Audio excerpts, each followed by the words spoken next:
Halo semuanya, perkenalkan nama saya Ahmad Rifai. Pada kesempatan ini saya akan membahas materi kelompok kami mengenai Anatuna Daksa.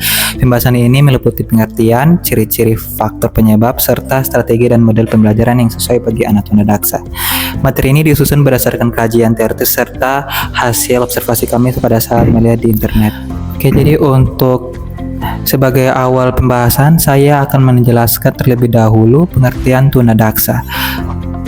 Tuna daksa merupakan kondisi ketika seorang anak mengalami gangguan pada fungsi gerak tubuh, baik pada tangan, kaki, maupun bagian tubuh.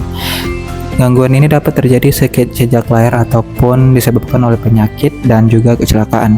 Menurut Mangunsong tahun 2009, tuna daksa adalah gangguan fisik yang menghambat aktivitas motorik individu. Sementara itu, Hallan dan Kaufman menyebutkan bahwa tuna daksa termasuk physical disabilities yang dapat mempengaruhi aktivitas belajar dan kehidupan sehari-hari.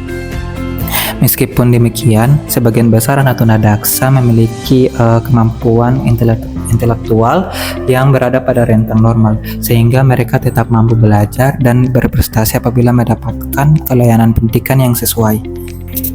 Selanjutnya saya akan membahas tentang ciri-ciri anak tuna daksa.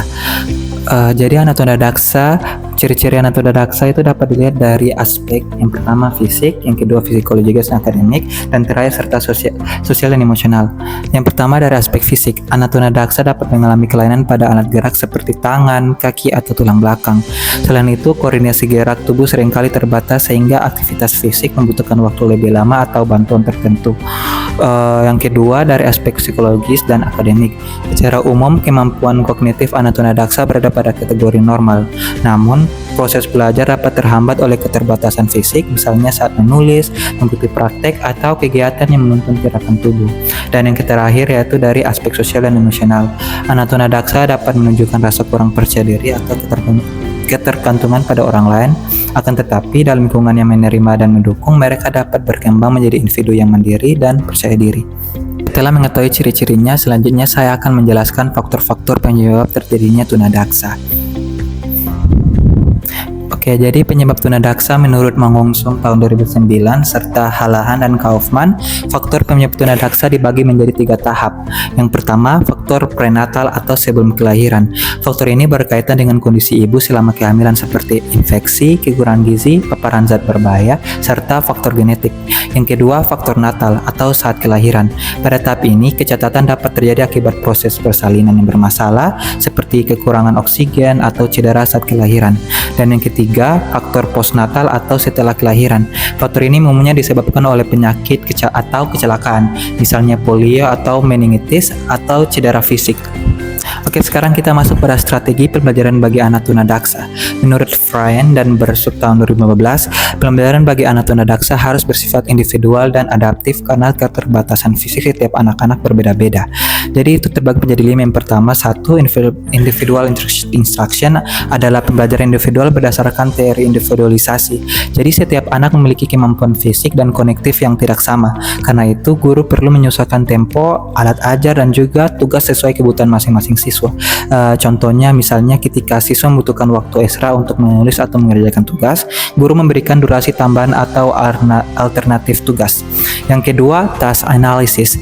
Analisis tugas disebut task analysis. Teori ini berasal dari pendekatan behavioral yang membagi suatu aktivitas belajar menjadi langkah-langkah kecil agar lebih mudah dikerjakan. Seperti misalnya tugas memotong kertas dibagi menjadi 2, mengambil gunting, memegang kertas, mengatur posisi, lalu memotong. Tahapan kecil ini membantu anak menyelesaikan tugas secara bertahap. Yang ketiga, use of assistive devices.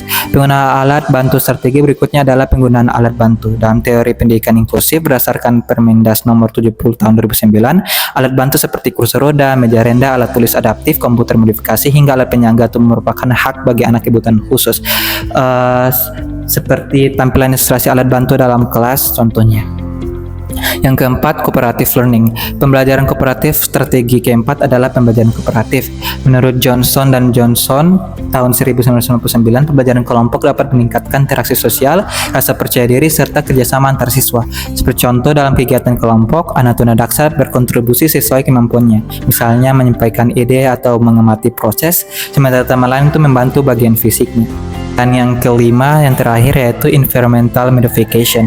Modifikasi lingkungan adalah modifikasi teori yang menekankan pentingnya ruang kelas yang aman dan dapat diakses oleh anak tunadaksa. Seperti contoh misalnya menata kelas agar jalur kursi roda lebih luas, menggunakan meja rendah, atau menyediakan area khusus alat untuk bantu jalan. Oke, selanjutnya adalah model pembelajaran yang dapat digunakan untuk anak tunadaksa. Menurut Joyce dan Weil tahun 2000, terdapat beberapa model yang dinilai sesuai karena dapat menyesuaikan kondisi fisik serta kebutuhan belajar anak. Jadi, model yang pertama adalah demonstrasi. Dalam model ini, guru mempergerakkan langkah-langkah kegiatan secara langsung agar siswa dapat menunjukkan sesuai kemampuan fisiknya. Seperti contohnya kayak guru memperagakan cara memegang alat tulis atau cara merangkai benda. Sementara itu, anak mengikuti secara bertahap. Model kedua adalah direct instruction atau pembelajaran langsung. Teori ini menekankan pemberian arahan secara eksplisit dan sistematis dari guru sehingga siswa memahami prosedur dengan jelas. Seperti contoh, guru memberi instruksi tahap demi tahap seperti buka buku, perhatikan gambar, lalu tulis jawaban. Pendekatan ini membantu anak yang membutuhkan panduan konkret saat belajar.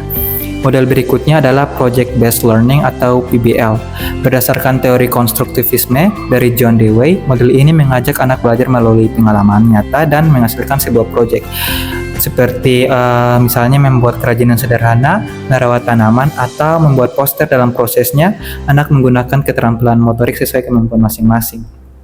Dan yang terakhir, model terakhir adalah therapeutic learning. Menurut teori integratif dalam pendidikan luar biasa, model ini menggabungkan kegiatan belajar dengan terapi fisik untuk melatih kemampuan motorik.